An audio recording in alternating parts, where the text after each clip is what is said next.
Before I spoke, a man was being introduced to this audience. John Gaines. He is one of the very famous Gaines dog food families, which they do so much for their native state of Kentucky, particularly for the city of Lexington, and especially so for the sport of thoroughbred racing, in which they're deeply involved. And the man who was introducing Mr. John Gaines, he used every adjective you could think of, and then he moved into positive phrases. And I was sitting there listening.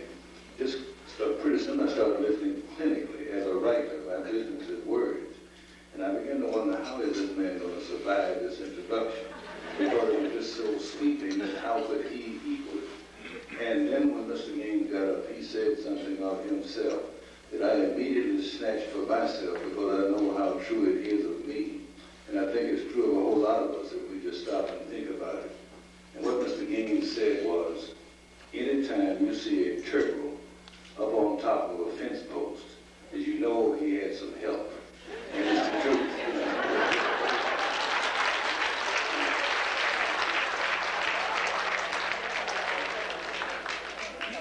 And in my own case, I certainly do not ever have to search very far to know the source of the help that I had all along the way. And I would just interject, jumping way, way ahead, that when I hear myself praised for having written Roots, or hear the book Roots itself, or the film praised, what I always feel is the most truthful thing I possibly could feel, and the most honest thing that I myself feel, is that I really was at best a conduit who told the story that had been told to me earlier. And how that happened, when I was a little boy, I lived in this little town called Henning, Tennessee, Henning, about 50 miles north of Memphis on US 51, that we used to call the Jeff Davis Asphalt Highway. And the town's population was about 600 people at that time. And I lived, principally, I was raised by my grandparents. My parents both were teachers, and they were busy teaching. And I was at home or with my grandparents, and they just had this kind of irrational love that had me grow up the most idyllic little boyhood you could just about imagine. One of the greatest thrills in my early boyhood life was sundowns on weekdays. I would go out on the front porch or on the front lawn if the weather permitted, and I would watch for Grandpa to come home. He had a little lumber company, a little lumber mill, they called it downtown. And I could see him after a while. It was such a thrill to see him as he came into sight, still coming homeward. He would come up the sidewalk, and then he would be blocked from view a while by the White Baptist Church. And then I'd see him a little bit more, and then he would block again briefly by his parsonage. And then he would turn down the dirt road that came to our home. And it was permitted when he got about halfway down the road that I could charge out and tackle him around the knees. Now, part of the pageantry was that Grandpa kept striding as if he was unaware he was being tackled. And this was a great flurry of action, and all the time I would watch his right hand. If, as frequently was the case, Grandpa extended his right index finger rigidly, it meant I could grab it with my little chubby fist, and he had decided he was going to take us walking before we went home for supper. And one of the things that made me just venerate my grandfather was that he could do things like just suddenly decide we were going walking, and he didn't have to ask Grandma anything. We just go on and do it. And I just thought that was marvelous. And again, to jump way, way ahead, when Roots came out and I found myself thrust into genealogy and amidst genealogical people, much more than I ever would have thought, I learned something that further entrenched my feeling about grandparents, that people in genealogical circles take absolute claim to the fact that grandparents are practically used in this process of genealogy. One of them is that when families want to strengthen themselves, they need to build their history. They need to get a written history of the family as much as is possible. And the best of all sources, needless to say, is the older people in the family whose memories contain things that if you ever let them pass and you haven't interviewed them, it's absolutely impossible to retrieve what's in their head that they can tell you in a minute. And what I've found genealogical people accept is that when this happens, when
she would decide she was going to write letters, she told me, to her sisters, 5 sisters.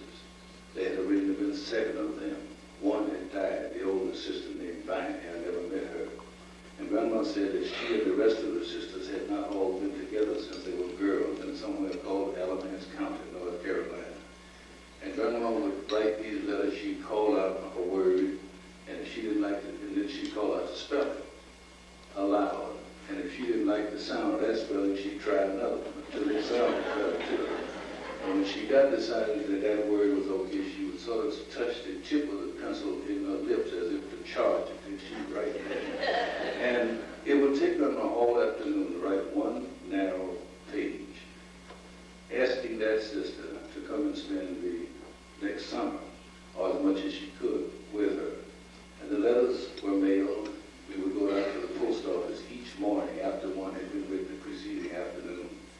And Grandma would talk a little while with the postmistress, and then she would run her hand in the bosom and pull out a handkerchief with a lot of little knots in it, and take out the necessary pennies to buy that stamp you needed. I never knew Grandma to buy but one stamp at a time. And she would forbid me to lick the stamp and stick it on that envelope, and I would do so with the greatest and gravest sense of responsibility, and it would be dropped in that oval hole. After a time, answers began to come from the sisters, and I was astonished, little boy from Henning, Tennessee, at the glamorous, exotic places from which these sisters wrote back: Inkster, Michigan, East St. Louis, Dyersburg, Tennessee, such as that. And every single sister, 5 of them, wrote that they would be coming. They would be staying various periods of time. And Grandma would take the letter to my mother, who would read the letter, and then Grandma would snatch it and act as if she knew all the time. She would go and get the undertaker's calendar off over the wash basin in the kitchen and put in there who was coming when. And we would watch the calendar. The winter passed, the spring, finally now it's early summer. And we had a gimlet eye on the dates. And when somebody was due, we'd be downtown, dressed for Sunday, as if it were Sunday. We would go either to the Illinois Central Station, we call the IC Railroad line, or we would go to Greyhound bus station, depending on which sister was coming which way. And then whoever was due would get off bus or train, and they'd be all kind of hugging and kissing and screeching and carrying on. And then we'd go back up to the house. And in this way, within a period of about 10 days, 5 sisters came from all these exotic places. And the place which had been like a tomb for so long was all of a sudden was vibrant, it was full of laughter, full of life, exuberance again. I remember one thing, I don't know how it began, but now I'm 6 years old. And I remember that at some time or other, the sisters, say 3 or 4, would happen to converge in one room when they'd been going different places. And they just had a thing, I don't know who choreographed it or what, but they would suddenly stop. They would sort of bend their top bodies forward. They put their hands on their hips in what we call a kimbo. And they would kind of glare at each other. And then they would suddenly all burst into laughter and rush together hugging each other. And even I, a little boy, 6 years old, could tell by their body English how happy they were to be reunited again, as they had been since they were little girls, and now they're gray-haired grandmothers. During the days, they would do different things. For the most part, those who came from other places would go around visiting people who among whom they had grown up when they were young ladies there in Henning before they got married and went off somewhere. Sometimes some of them would help Grandma in her vegetable garden. And then, now or then, some of them would go off by themselves and sit and knit or crochet, as grandmotherly gray-haired ladies tend to do. But then it would be in the evening when there would happen something that I find my mind drifts back to so much when there's talk now of roots. And it was how Ruth really got born and where it really got born. Supper was not much of a meal as those of you in the South know what supper is. It was kind of sometimes even cold stuff. After supper, they would all kind of just drift. And pretty soon they would begin drifting towards the front porch. It was in time terms about at dusk, even into early night. chairs on the front porch, and anybody could sit in any chair they wanted, except that nobody but Grandma sat in her white Quaker rocking chair. Out on three sides of the porch, in front of the porch, and on the sides were thick, billowing honeysuckle vines in full flower. And over the vines were hundreds, I guess thousands of what we call lightning bugs clicking on and off in the early night. And the sisters would get out there, all of them, and there would be two things that they would do in order that I know they never thought about. I, meanwhile, I should tell you, was behind Grandma's chair where I felt I needed to be. There was an expression we had at that time. I hadn't heard it much since I was a boy. I would scrouch down. It meant you just kind of crouch with your back up against something, in this case, the wall. And these two things they would do. The first one, it would take them maybe 5 minutes to get to rocking together. You don't just sit down and just go to rock. You first got to get that chair in just the right angle for your particular liking. And then the next thing is you got to get the keys just like you like it. You can tell a whole lot about people's personality, about how they rock. Nervous people have a jerky, quick rock. And more laid-back people have an appropriate, more languid rock. And the squeakings from the chairs get to be kind of a synchronized thing. And when they got that accomplished, there in the early night, every one of them would do the same thing. And I know they didn't think about it, they just did it automatically. And that was they would run their hand down in the apron pocket and come up, each of them, with a little cylindrical tin can of sweet Garrett snuff. And they would pull out these gold lips and shake snuff in there. And they had sticks on one end, they were kind of crushed. And they would use these sticks to even it out. And then they would start taking little practice shots out over the honeysuckle. And we had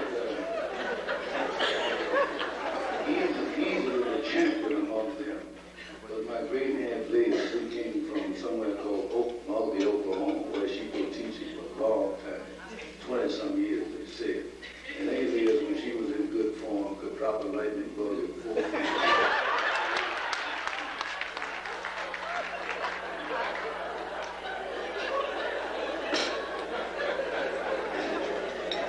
And they would just, with this, the ambience of the evening thus established, they would begin to talk.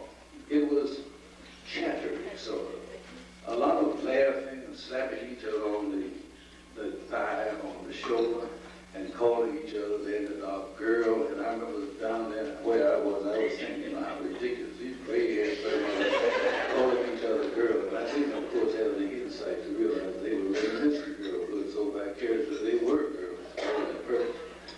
And after they had talked enough about mischief they would do, which horrified me, Grandma telling things she did much worse than what she whipped me for. And after a time, then they would start talking about their parents. They loved to talk about their fathers. Tom Murray, a strict, strong blacksmith, had been a slave blacksmith who had vowed during slavery that if freedom came, he would own his own shop, as in fact he had there in England. And then they would talk about their mother. And her name, they said, was Arena, A-R-R-E-N-A. The mother was always very pointed in telling people that was the correct spelling of her name, because she got upset when people would call her Irene, as lots of people tended to do. And then after a time of talking about their parents, either Grandma or one of her sisters would kind of say something like, oh, he was just scandalous. And then I knew the minute I heard that after a few nights, I knew they were now getting ready to lay into their daddy's daddy. And they were. This was the one who fought Gamecocks. He was the one who was called Chicken George. And it was their grandfather, Chicken George was. And then particularly they liked to lay into him for his being such a sinner. They said that he drank whiskey, which was obviously sinful. And then they said that they acted like it was much worse that when he drank, he would curse. That was the first time I ever heard the expression, taking the Lord's name in vain. And then there was something else that he did. I didn't know what it meant, but I could tell from the way they acted and talked about it, it had to be worse than both the others put together. And that was womanizing. They said he was doing that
she nor her parents, the African and Miss Bell, would never see each other again.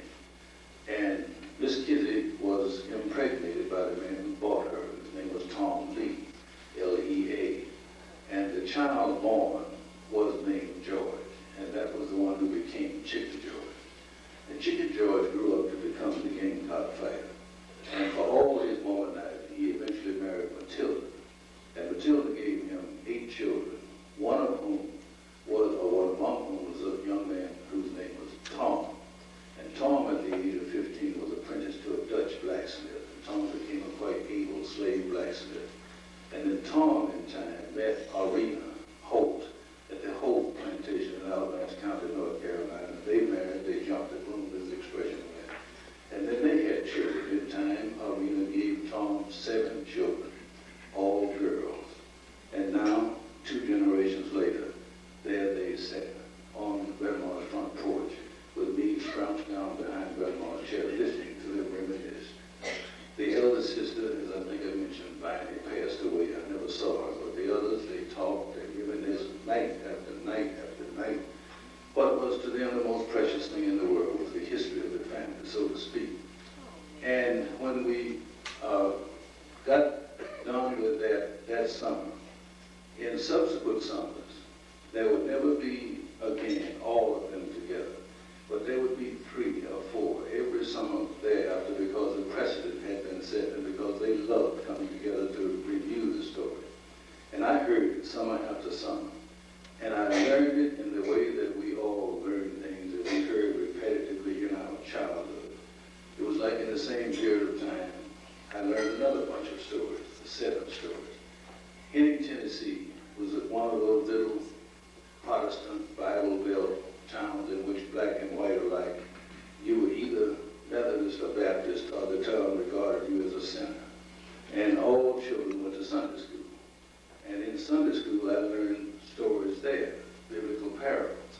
I would guess by the time I was 10 or 11 years old, my head was just a wealth of David and Goliath and Chicken George and Miss Kitty and Moses. They were all kind of mixed up in there. And thus I got on a really age. I was obviously in school. I never was a good student. Teachers would tell my parents that I was a daydreamer. It was the truth. I used to love to get the seat over by the window where I could look out and look at the clouds and think that one looked like a kangaroo, but this one is shaped like a cow or something. And my grades tended to reflect that. And I got a lot of what is called corporal punishment from my father. My father was determined that his 3 sons, by now I had 2 younger brothers, George and Julius, he was determined that we would all be college professors like himself. And I, the eldest, was obviously supposed to lead the way. When I got an F in sophomore college, I had just kind of stumbled through school largely because there was on different faculties. And I was a sophomore at Alcorn in Mississippi, and I got an F from a teacher named Regina. I remember that well because I spent the whole semester looking at her knees. She had just come out of Atlanta, and she gave me the F, and Dad thought that was the end of the family's honor. And so he decided that I needed to, the word I began to hear a lot of was mature. He said I needed to go somewhere and mature, and then come back and finish school and get a master's, get a doctorate, be a professor, be decent as he saw it. And so finally, I went into, at his recommendation, the United States Coast Guard, planning to stay 3 years, and it just didn't work out, and he planned that I'd come back because I loved being a sailor. I loved going to sea, loved being on ships. And I would just give one little correction on the love letter thing and how it happened. But I wrote lots of letters because I began to feel bad about having let Dad down. And I didn't want to write him and tell him that, so I would write his students, some of whom I knew pretty well, or some of his faculty colleagues. They wrote back to me. And on the ship, the result was sailors saw me, one of the lowest people on the ship. I was an assistant to the cook. They saw me writing and receiving more mail than anybody. And so some of the sailors began to ask me to come and help them write letters to girls. And that was how it began to be. I'd cook all day with my high white hat and my apron, and then at night I'd go get a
out in the ocean and write something like, "Your hair is like the moonlight reflected on the rippling waves."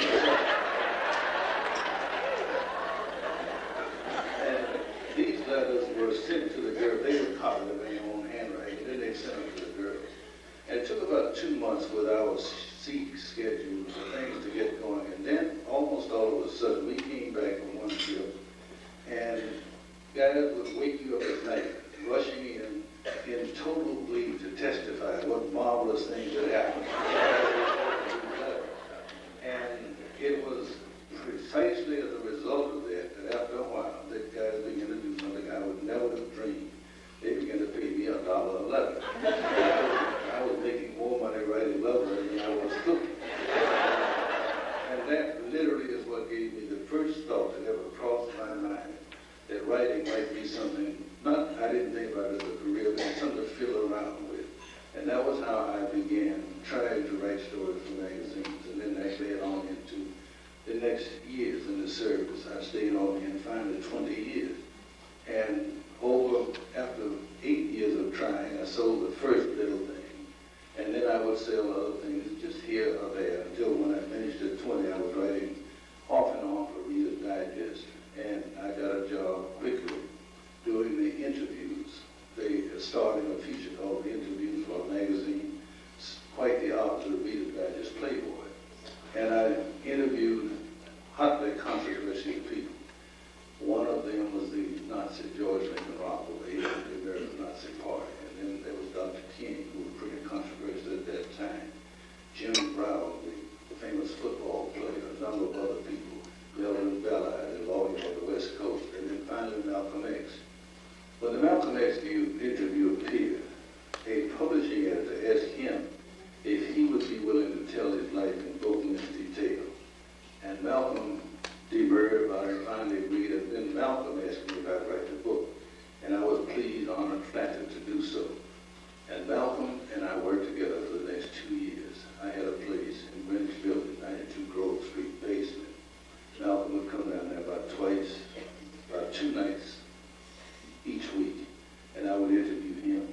And then after a year, I had the material pretty well in hand. I wrote for the next year in first person as if I were he.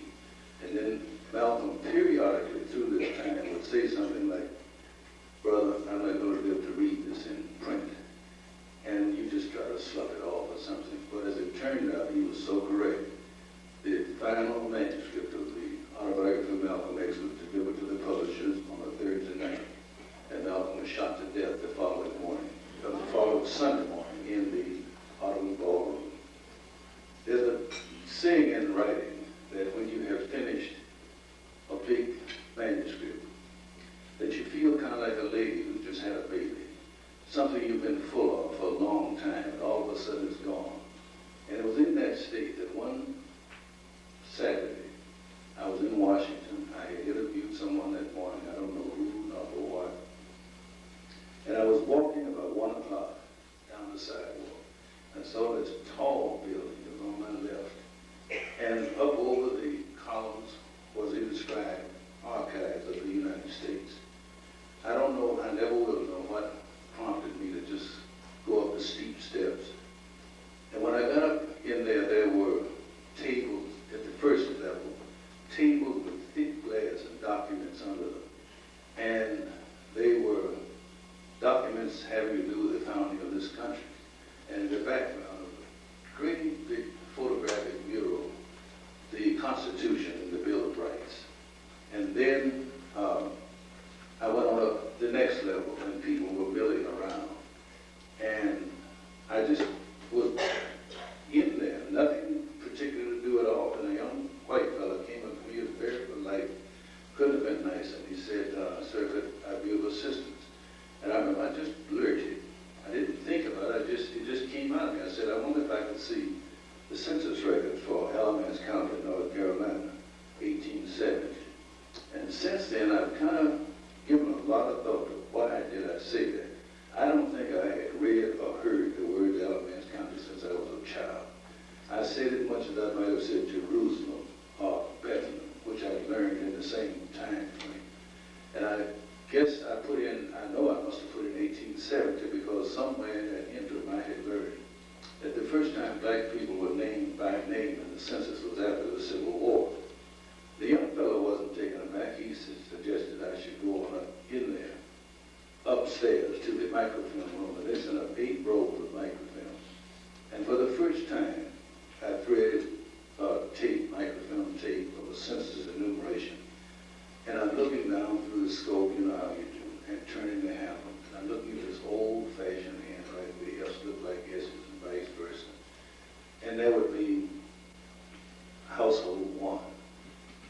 household 2, head of household, wife, so children. And I'm turning the town and looking at it, begin to feel almost like standing on the side of a hot, dusty road somewhere, wherever was Alamance County, looking at this census enumerator with his horse. I could see him. I knew he had saddlebags because that's what they used at that time. And I'm just turning and fascinated with the process. And I was in roll 4, and I'm looking down, and for God's sakes, what do I see there? Is Barney Common Thomas. His age, I don't remember, color, beat for black, occupation, blacksmith. How many times did I hear Grandma Hillbillies all talk about that dad, Tom Murray, blacksmith, Alamance County? Could there be more than one? And then I look right underneath his name. What, for Pete's sake, do I see but Arrena?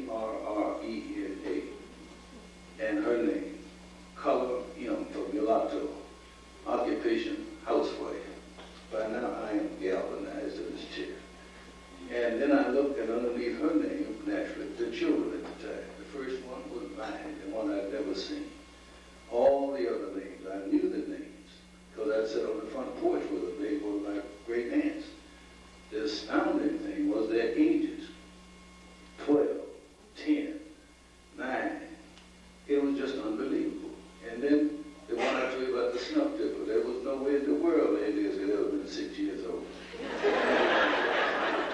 And then I'm looking and I'm going on down, and there came a point I just was ready to spring up from that seat and take that chair and smash this machine. I was furious. Where is Cynthia? Where is Grandma? I wouldn't even be there if it wasn't for Grandma. And I remember that slowly, it just seemed to seep in my head. She wasn't born yet.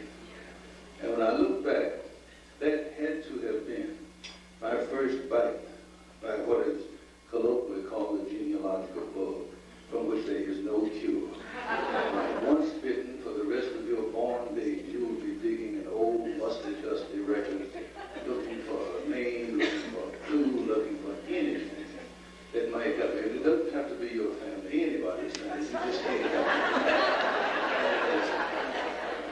And that was what set me into what would eventually come out to be 9 years of research. At first, I was just curious. I found myself doing things like I went down to Alamance County, and I would walk around, and I would just kind of have little fantasies. They must have walked somewhere around here. I would go to the county courthouse and ask people if I might see records. I would dig out books that had been written about this area. I remember once by a fence post, I found a rusty old horseshoe. Nobody in the world could have told me that my great-grandfather, Tom Murray, didn't make that horseshoe. I brought it back with me to New York. And the curiosity grew into something more involving than that. And then each time, something else, and finally became obsession. I have talked with a number among you whom I have been, you've been an audience or somewhere. I used to speak about the research. That's all I knew to talk about was how the research was progressing for this book that I desperately wanted to finish because it was just taking up so much time. I was catching such a hard time from my agent, from my publisher, from friends, that why don't you just quit that thing and go on and do magazine articles and make a living. But I was hooked and I couldn't stop. And finally, the book was published. It was 9 years research, 3 years writing. Most of it at sea. I go to sea now to write. I go out as a passenger on cargo ships. It's the most marvelous isolation I know, and I love to see it. I love just being out there. Anyway, when the book came out, I wasn't in any way prepared for what happened. I hadn't dreamed, I hadn't fantasized that there could be any such response for the book. It was almost jumping over Niagara Falls, the way the public responded. And it isn't, when something like that happens, it isn't that you, the creator, have been all that marvelous, brilliant work or whatever. It is what makes something famous is that the great big question mark public decides to receive it to the degree, one or another degree that they do. In the case of Roots, it was just astounding. It crossed over. I remember there was, at the publishing house at one point, there was a concern. I remember one editor saying, I don't mean anything at all by this except that I've heard that black people don't tend that was a given fact up to that time. But then the book, when it came out, it wasn't just black people across the whole of the thing, and finally it was in 37 languages all about the world. And then the film came. And I will one thing, there is not time, obviously, to share with you even highlights of all that process. But I'd like to share with you one thing. It was my most emotional single experience in the whole of Roots. We were filming. We had filmed the birth of Kunta Kinte in the village of Shufere, Gambia, West Africa. Sister Tyson was his mother. Maya Angelou was the grandmother. And then we went to him growing up as a little boy in his village to jump ahead right today, if it were possible, that those of us involved in key ways could go back and do Roots all over again. The main thing we would do was we would demand of the network another 2 hours. We had 12 hours. They had never been that long a film. They called it long form. The only thing like it preceding had been something called Rich Man, Poor Man. But we would have needed, even though we had 12 unprecedented hours, we would have needed 2 more, so that we could have spent 2 hours with little Kunta Kinte growing up in his village. We could have taught so much African history in that way, but we just didn't know at that time. Anyway, we filmed him. Finally, when he got up around 12, 13, he went off to what they call the manhood training, where one was taught to be a man. It was kind of like Eagle Scouts or something like that. And then he came back, and now he, as a quote man, unquote, lived in his own little hut, and he was acting toward his mother as if he didn't need her anymore. And she was acting toward him as if she understood. And one day, Kunta was out cutting wood to make a drum for his brother Lamin, and he heard a twig crack, and he whirled, and they were up on him. They tied him up. He was put in chains. He was taken into a ship, and they stayed on the ship a good while before the ship left and headed across the ocean to its destination. In point of actual recorded, documented fact that I was able to find, the ship was the Lord Ligonier. She was named for a British field marshal. She left the Gambia River July 5th, 1767, on her way to Annapolis, Maryland. She sailed 2 months, 2 weeks, and 3 days, and then did arrive in Annapolis the morning of September 29th, 1767. I was able to find the record in the Maryland Gazette of her arrival. And then the next day, the advertisement of the auction, when all the survivors would be sold. She had left with 140 Africans, and she arrived with 98 of them alive. And that was about average for those ships. One little P.S. I would stick in, most of us don't know it, I didn't, and I just happened to come upon it, is that percentage-wise, not numerically, but percentage-wise, as a rule, more whites died on slave ships than blacks did. And the Lord Ligonier was another example. She left London on her way to Africa with 36 in the crew, whites. She arrived in Annapolis with 18 of them alive, and that was generally the case on her ships. Anyway, at the auction, Kunta Kinte of the 98 was sold to the brother of Masawala, who brought him to the plantation. And there on the plantation, there occurred something which occurred in the background of virtually every one of us here who's an African American. When our Kunta Kinte equivalent was sold to the first person to buy him in this land or in the Caribbean, more so here than in the Caribbean, this thing happened, was that the masters, either the master or on some large plantation, the overseer would decide what would be the anglicized name for this African. The Africans names were taken away. It was one of the most elemental factors in removing one's sense of identity, self, and strength. And in this case, for whatever his reason, Masawala, the doctor, and he was said to be, as Masa's went, a good Masa. He gave the word that this African's name should be Toby. And in the order of things, he called in the overseer, which was the protocol thing to do. And he told him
about 25 of us, producers, writers, this, that, the other, who were just out of camera range, hiding, praying they would go in one take. It was 2 minutes, 40 seconds, the whole scene. You couldn't splice it together like you can sometimes do. And seeing nothing to improve, the director now finally looked over that way and he barked out the magic word, action. And swaggering out came Big Power, the overseer. He had on something sort of a loose cloak made of a material, something kind of like burlap. And he was the essence of arrogance and insolence. As he came over and looked at the African, the bar hanging up there, and he just kind of snarled at him, snarled at him. What's your name, boy? And by the script, the bar said quietly, Kunta. Now the overseer smirked, and he looked back over that way. And it was a tall, brown-skinned fellow. He was actually a basketball player. We got out of Savannah State College. He had a whip. And he strode forth and he took the whip and came back. The bar screamed and writhed. Now the truth is that it seems like this. The whip is made of very loosely woven hemp. It wouldn't hurt a baby. But an actor expecting it acts out the agony. And the bar did such a job of that after the third blow, those 25 of us, or so of us who were hidden out, were ready to come up and kill the man. Somehow, though you know it's acting, it is more real than real. And then there were 3 more blows, and now they make up people's blood capsules worked. His back was a mess. By the end of the 6th blow, you just knew one more blow, it would cut him in half. And now LeVar, by the script, hanging down, just nothing holding him up but his wrist. And LeVar just weakly said, Toby Massa. The overseer whirled, triumphant, and he almost screamed at him, louder, let me hear it again, boy, what's your name? And look, LeVar hardly audibly said, Toby Massa. Now the overseer whirled to go stalking out of the scene. And he kind of threw it over his shoulder, cut it down. The man who had the whip had a knife, and he came and he cut the wrist bars, and the bar slid down. We had written this scene so that this was to be the end of the second night. If you recall, we showed Roots in 2-hour segments. This was the last scene of the second night. And what we had done was taken advantage of something you can do if you have the services of a veteran, expert actor like a Lou Gossett.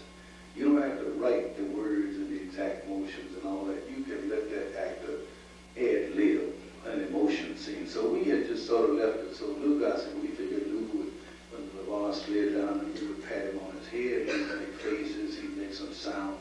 He would just kind of do something, and we would go out on that, which would be emotional and authentic. But when LeVar came down and he touched Lou, LeVar hit Lou almost in a fetal position, and Lou's sitting there Indian fashion. And those of us who knew anything about film, the minute LeVar touched Lou, we knew we were about to see something you rarely ever see on a set with cameras loaded and running. And that is when a veteran actor becomes so emotionally overwhelmed, they forget the role and become the emotion. Lou, instead of patting LeVar on the head, we thought, Lou flung out his arms. He grabbed LeVar, jerked it to him. Lou's face was flooded with tears. Nobody could act like he was crying. And the man seemed to go into a spasm. I remember I was sort of behind him and I looked at his shoulder blades. They looked like rudimentary wings. He was just shaking. And Lou cried, what difference it makes what they called you? You knows who you is. You was Kunta. And then Lou kind of let it go, only to grab him again. And this time Lou's whole body was just quaking. He was awash in tears. And his right hand came up, his right elbow came up, his right palm touched on LeVar's cheek, and he kind of turned LeVar's face so that the two men's eyes about that far apart. It was as intimate as a mother and infant looking in each other's eyes.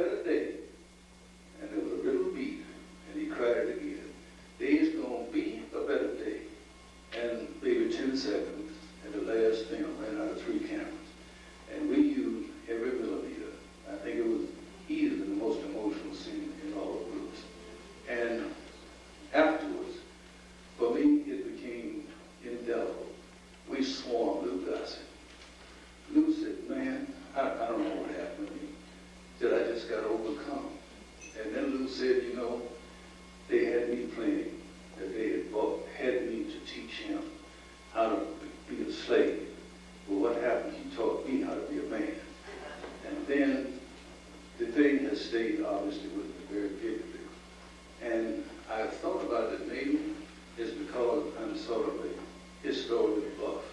That's why when I heard about this gathering, I had to come here, be part of it, because I love history, and I love our history in particular. And I thought about how we had put that scene together. It was really intended to be a kind of ambiguously timed scene before the Civil War, close enough to the war that everybody knew that the war was inevitable. There was no way to stop it. And everybody was scared to death, particularly in the areas we ancestrally come from. The blacks, slave or free, were scared to death.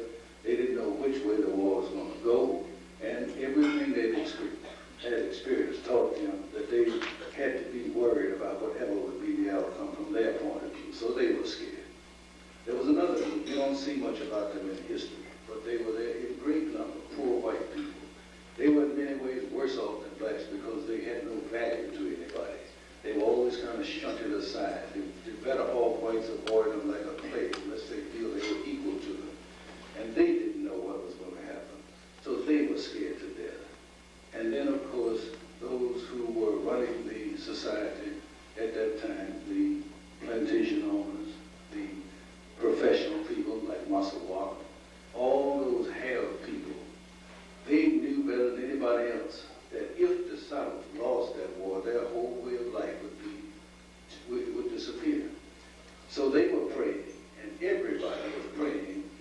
All these different groups were praying for different reasons and in different ways.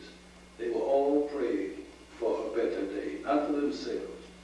They were praying that when this war happened and when it ended, however it ended, that it would produce a society that would be better than they were experiencing for their children to grow up in. And then implicit in that, they were praying for their children's children to grow up in a better society, and so on, and down the line. And what always moves me so much, and in particular, double particular this morning with this particular audience, is that we represent, sitting in this room, probably on the average, 4th to 5th generation, down the line from our ancestors who prayed for a better day for us. And what we represent is the most dramatic, positive answer you could contrive. Those of our ancestors who prayed for a better day for us couldn't fantasize this gathering this morning in this place. They couldn't fantasize, above all, those who, for the most part, could not write their names. They couldn't even have dreamed the average IQ in this room this morning. They couldn't have dreamed what we have already done for our children, the aspirations. Children are now going to places, doing, studying things that often even their grandmothers couldn't spell. And we represent the most incredibly marvelous answer to a prayer on the part of those whom we need to think back upon. We need to think back upon our parents, our grandmothers and grandfathers who made us possible. And I just like to think that the more we kind of see behind ourselves as well as ahead of ourselves, that the organization, the purpose for which we gathered this morning is about, I think, the best response we could give to them, that we care about the history of ourselves. We have come together from many places to be here together, to study and to celebrate the history of the African American people of whom we're part. And we're all thus privileged, and I certainly am privileged to be here with you to talk about it. Thank you.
hamstring stretch.